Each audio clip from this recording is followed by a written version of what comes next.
Thanks for tuning in to the Traumaplicity podcast with Dr. Amanda Helman, an author, cognitive release coach, consultant, and speaker.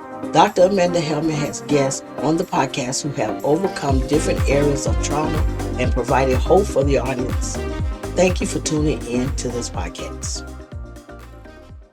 Hello, everybody, and welcome to Traumaplicity, which is trauma plus simplicity, meaning that our brain can handle just the simple steps in a complex process of overcoming our trauma. And all of us have had different types of trauma. And so this Traumaplicity talk show happens every Wednesday at 7:00 p.m. Eastern Standard Time on the Amanda Helman author and speaker page. My name is Dr. Amanda Helman, and I'm so excited to have my guest today, Jeri Hunley. And I met her through a M3 Linked as a forum, and we have connected ever since. And she is a founder of Single Family Living, and I'm actually honored to be on her board. So it's been great to get to know Jeri. So Jeri, I'm just so glad you're here, and I want you to be able to share part of your story. So what is part of your story that's really impacted your life? So first of all, I want to say thank you so much for asking me to be here and share my story. The biggest part of my story that I want to share is how I was impacted as a single mom. I became a single mom. I don't think anybody ever plans to be a single parent. In certain circumstances, I felt that I was being abandoned because I had two small kids. One was a toddler and one wasn't even born yet. It was still in my stomach. So not only being abandoned, not once, but twice by two different people. So you have to take a look at it, at yourself and recognize if sometimes you think that there's something wrong with yourself and not something wrong with that person who you were with, because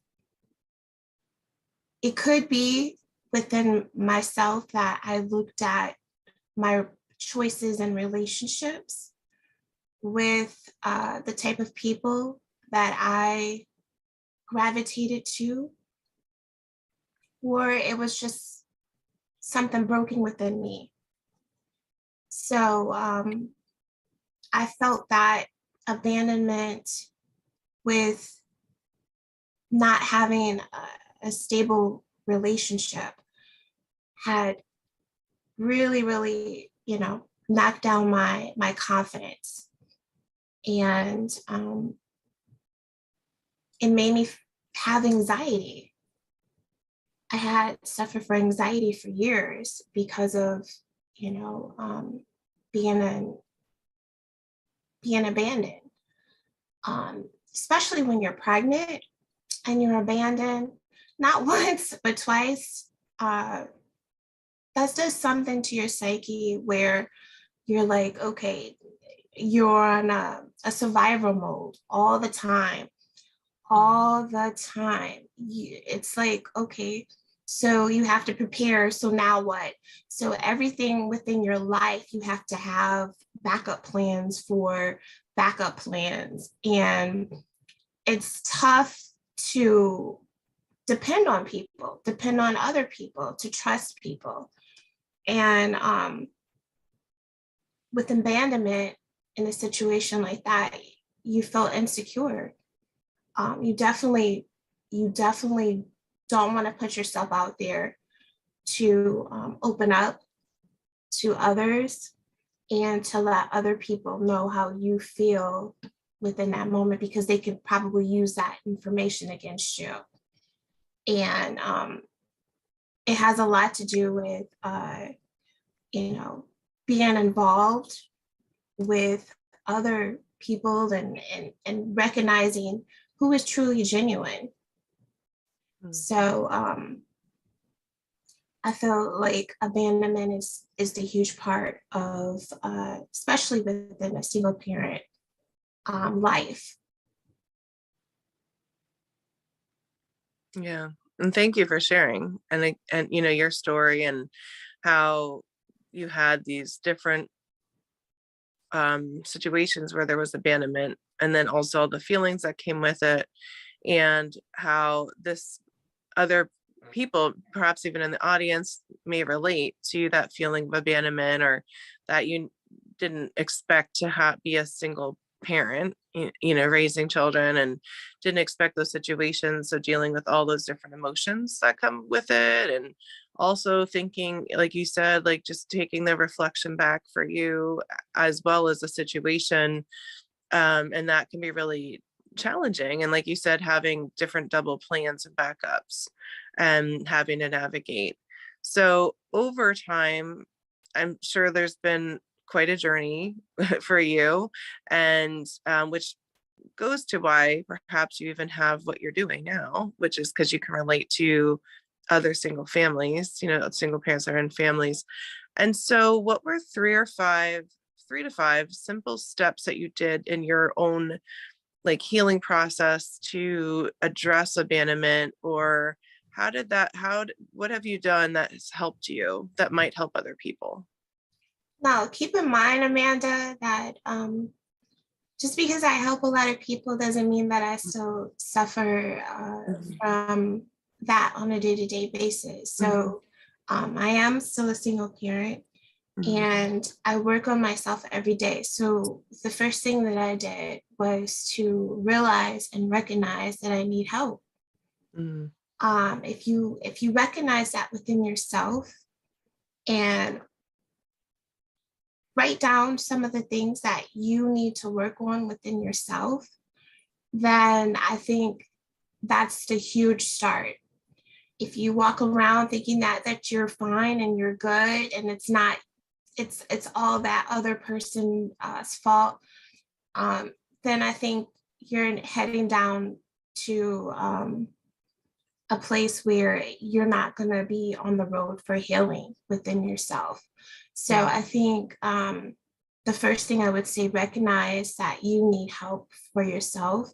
And then I would say, seek someone out, seek a professional, seek someone that you trust, that is familiar with being able to try to navigate your path to success, a successful you.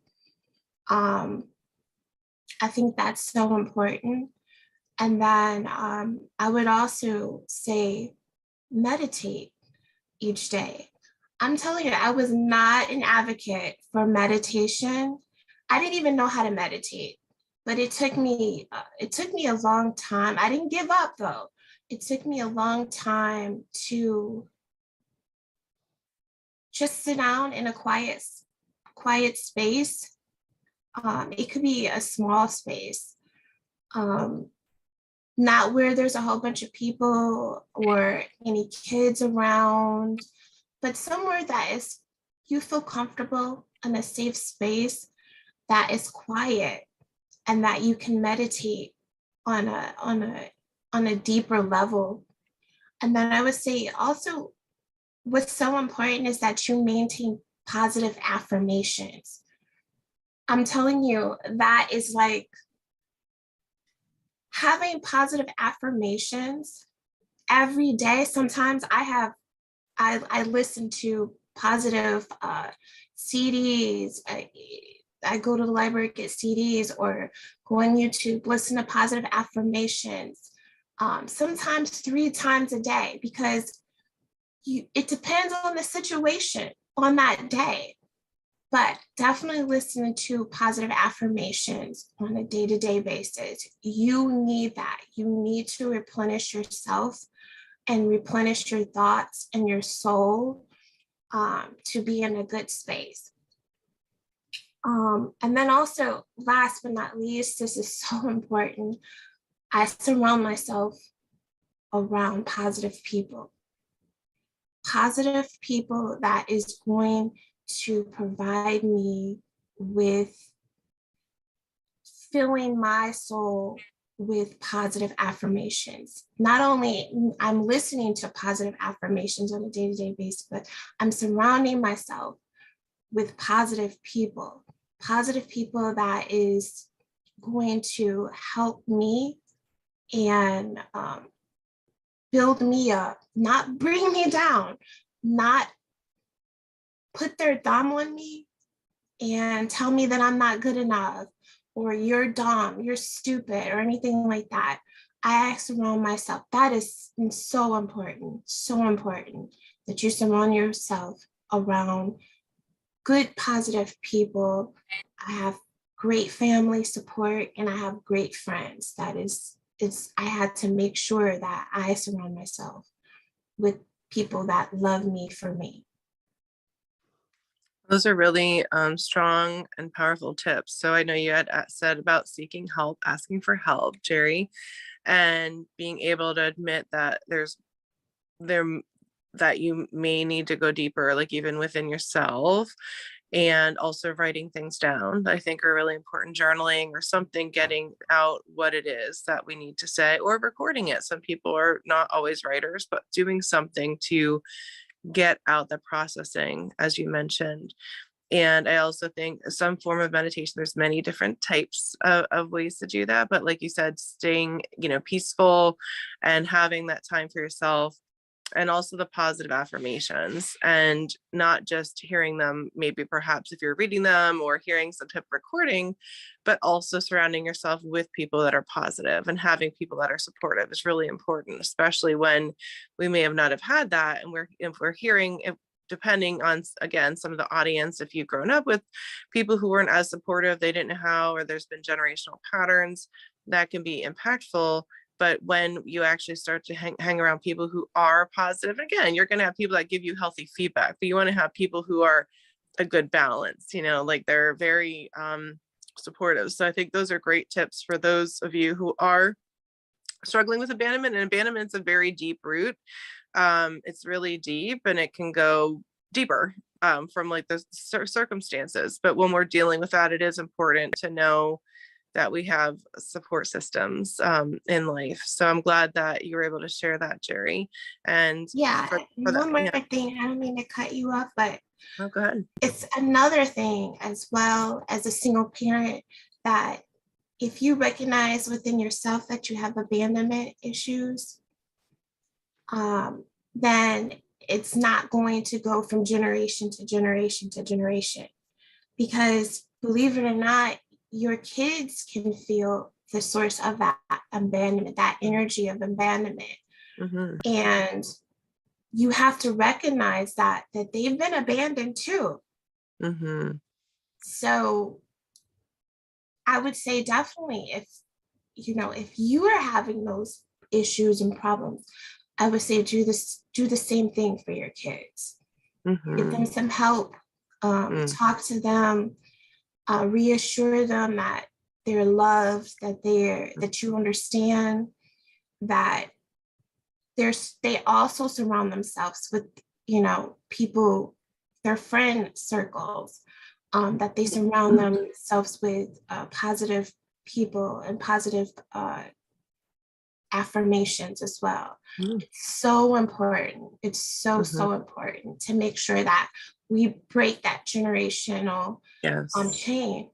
And that's what made me think of that when you said that, Amanda. So yes, definitely. I mean, if you're feeling that way as a single parent, I mean, come on, your kids can feel that energy as well. And they understand that they feel the same abandonment. They're not going to tell you all the time. They probably don't even recognize it themselves.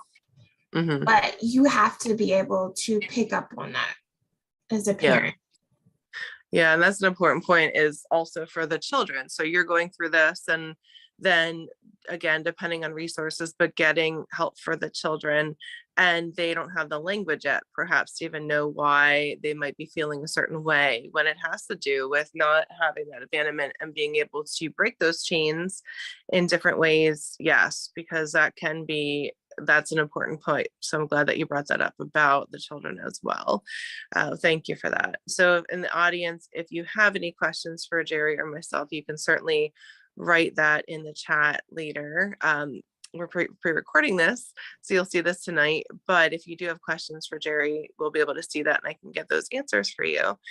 And finally, Jeri, as we're coming to the end of our show today, just talking with you and hearing about how you've navigated abandonment and continue to do the work, what is one either word or phrase of encouragement for the audience? Maybe there's people that are they're just where you were in the beginning, where there's abandonment. They might be someone left them, maybe they're pregnant in the same situation or something different, or maybe they're in the middle of it. What's a word of encouragement for those who are going through abandonment wounds? Okay, I have one word and I have one acronym that I live by. What the one word is empowerment. It's so important to feel like you have the voice within yourself to help yourself, to help your children. It feels like you have that power and you are no longer alone or abandoned because you have yourself and you have other people to help you through whatever it's like you have that superpower and you can do it. You have to believe that you are worth it and that you can handle anything that comes your way. And I say that's the one word that I live by is empowerment.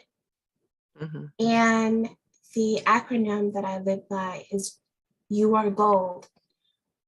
The acronym for gold is you're genuine, you are outstanding. You have to believe that you are loving and that you are a diamond. You are a diamond. You are a rare entity. That's what I live by on an everyday basis. Yeah, I love that you are gold and you have the meaning and you're a diamond, and just living by that and knowing that you have value and that you deserve to be treated as gold, or you deserve that. And as we believe that, we shift, and then we go with other people who believe that too, or encourage other people who don't believe that. So thank you so much, Jeri, for your time today. And I'm sure that many people will be touched by your story and your journey, and even what you're doing now, that has been part of what has caused you deeper pain, but being able to support other families and also being able to understand what they may be going through. And so I really appreciate you coming on here and sharing your story. And so audience, we are always on every Wednesday on the Traumaplicity Talk Show. So catch us live, and we hope you have a great week. I really want to encourage you to continue to have those affirmations, knowing that you're worth gold, as Jeri had mentioned, and also knowing that you are valuable. And so I hope you have a great week. Thank you all. Bye. Bye. The Traumaplicity podcast is sponsored by Cognitive Release Coaching TM by Dr. Amanda Helman, who empowers people to release the busy brain and gain back time, energy, and productivity that leads to well-being. Contact Dr. Amanda Helman by checking out one of the links to this show. Subscribe and share the Traumaplicity podcast with people that can benefit.